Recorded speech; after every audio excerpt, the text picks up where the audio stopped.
খুব মজার একটা রেসিপি লই আইছি। রেসিপিটা দেখতে হলে সব আমার লগে থাকুকা আর সম্পূর্ণ ভিডিওটা দেখুকা। তো আজকেও দেখুন আমি গরুর মাংস আনছি আর আনছি মশারি ডাল। মসুরি ডালটা আগে ভিজাইয়া রাখি দিয়েছিলাম, আধা ঘন্টা আগে ভিজাইছি, এখন লবণ দিয়া সুন্দর করে ধুইয়া রাখছি। এবার দিয়ে আনছি রসুন ব্লেন্ড করা আর পেঁয়াজ কুচি করিয়া রাখি দিছি। এখন আপনারা হোকা চাই আমি আসলে কিতা রান্না যাইরাম। তো এবার দিয়ে দেখুন আবার সবটা মশলা এখন মিক্সড করি লাইমো, লবণ মরিচের গুঁড়া হলুদের গুঁড়া, তারপরে জিরার গুঁড়া ধনিয়ার গুঁড়া, এরপরে গরম মশলার গুঁড়া সবটা একখানা মিক্সড করে লাইমু। করে আজকে আমি আপনারা লোকে শেয়ার করবো আমরা সিলেটি হলে কিলাহান গরুর মাংস দিয়া মসুরি ডাল বোনা করিয়া খাই। অবশ্য বেশিরভাগ মানুষে খাসারি ডাল দিয়া গরুর মাংস দিয়া বোনা করে, বাট আমার কাছে মসুরি ডালটা ভালো লাগে ও আমি মসুরি ডালটার রেসিপি আপনারা লোকে শেয়ার করলাম আর কি। তো যখন আমি সবটা মশলা একখানো মিক্সড করিয়া রাখি দিলাম, তাইলে আর আমার বাগার দিয়া ফটফটাই আমি মশলা দিলাইতাম পারবো। তেল দিছি, দিয়া তেল একটু গরম হওয়ার পরে রসুন দিয়া রসুন একটু লাল করিয়া এরপরে দিলাইলাম পেঁয়াজ কুচি দিয়া আগুনটা কমাইয়া দিয়া একটু একটু করিয়া লাড়িয়া দিমো। তো পেঁয়াজের পানি আস্তে আস্তে বাড়াইয়া পানি টানবো। আর পেঁয়াজের পানি টানে গেলে তো মনে করেন বাগার টানে যাব। পেঁয়াজের পানি টানে গেলে পরে ও যে মশলা মিলাইয়া তৈছি সবটা মশলা একলগে দিলাম।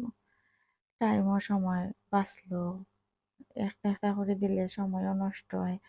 আর এমনি ডাইরেক্ট গুঁড়া চাড়ি দিলে বাগার জ্বলে যায়, ওটার লাগে গুঁড়া পানি দিয়ে ভিজাইয়া মিক্স করিয়া তৈলে বাগারও জ্বলে না।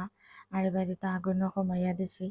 তো যখন আমি দিলাইছি তা মশলা এক সাইন দিয়া এখন সুন্দর করিয়া ভালো করে লাড়বো গরু খাওয়ার লাগিয়া।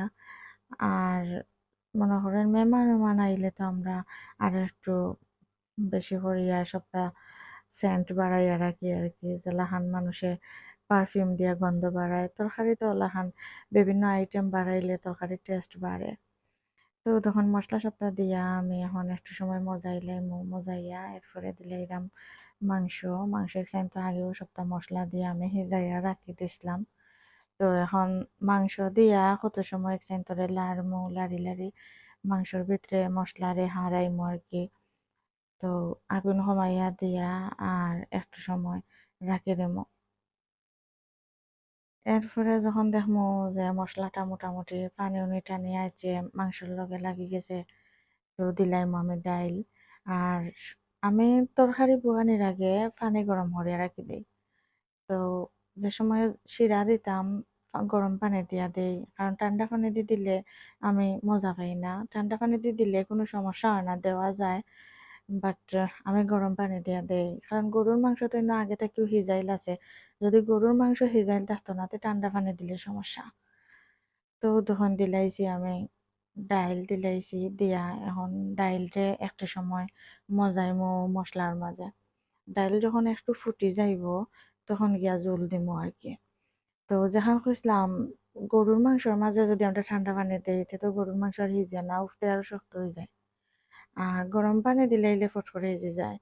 তো এই কারণে আমরা ঠান্ডা পানি দিলে কোনো সমস্যা হইতো না, কারণ আমি তো মাংস আগেও হিজাইয়া রাখি দিছি বালা করিয়া। কিন্তু গরম পানি দিলে আলাদা একটা টেস্ট লাগে, আর ঠান্ডা পানি দিলে যেমন টেস্ট লাগে না। তো তখন আমি ডাইল রে বালা করে মজাইয়া দেখমু এখন যেন ফুটছে নি, যদি ডাইল ফুটি যায় তে আমি শিরা দিলাম আর কি। আসলে কি তা জানি মসুরি ডাল দিয়া মাংস বোনা খুব কম সংখ্যক মানুষে খায়, বাট আমার কাছে ভালো লাগে। এবার দিয়ে তখন নাগামরিচ কাটিয়া থইছি, আর বেশি গুঁড়া মরিচ দিলে মরচা মরচা গন্ধ করে, ওটার লাগে নাগামরিচ বা কাঁচামরিচ দিলে মজা লাগে। তো নাগামরিচ দিমু যে সময় জোল দিলাই দিয়া তরকারি হয়ে যাব, মানে আর 5 মিনিট বাকি ওলাখান ও সময় দিব নাগামরিচ। তখন দেখি বাক্কা তো ফুটি গেছে ডাইল, ফুটি গেছে যখন তার জল দিলাই ও তখন গরম পানি দিয়ে আমি জল দিলাইলাম। এমন ভাবে জল দেওয়া লাগবে যাতে একটানে মানে নিতগিন নিয়া আর ইয়ে হইতো, ডাইল গুণ ফাটা ফাটা হইতো আর কি।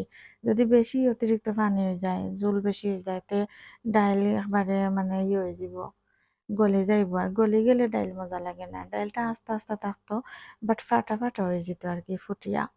তো ওই তখন কত সুন্দর উতরার আগুন বাড়াইয়া দিছি। তো তখন পানি টান মারি নিচে গিয়া আর একটু সময় লাগবো, তো ভিজে যাইব আর কি পুরা। আর কিতা হয়ে যাব, পানি টানি আনিব কি, গায়ে গায়ে লাগাইল থাকতো, পানি থাকতো না, পানি থাকলে মজা লাগে না। ওই দেখুন একবারে পুরা টানে গেছে, একবারে গায়ে গায়ে লাগি গেছে। নাগামরিচ ওই তখন কচা মুখা দেখা যায়, নাগামরিচ বালা করে হয়েছে না, নাগামরিচ বালা করে জাল খাইলে তো বেশি জাল হয়ে যায়। যদি আমার ভিডিওটা ভালো লাগে তাহলে আপনারা লাইক দিয়া আর চ্যানেলটা সাবস্ক্রাইব করিয়া রাখবা আর কি। তো পরবর্তী ভিডিও পাইবা। আসসালামু আলাইকুম।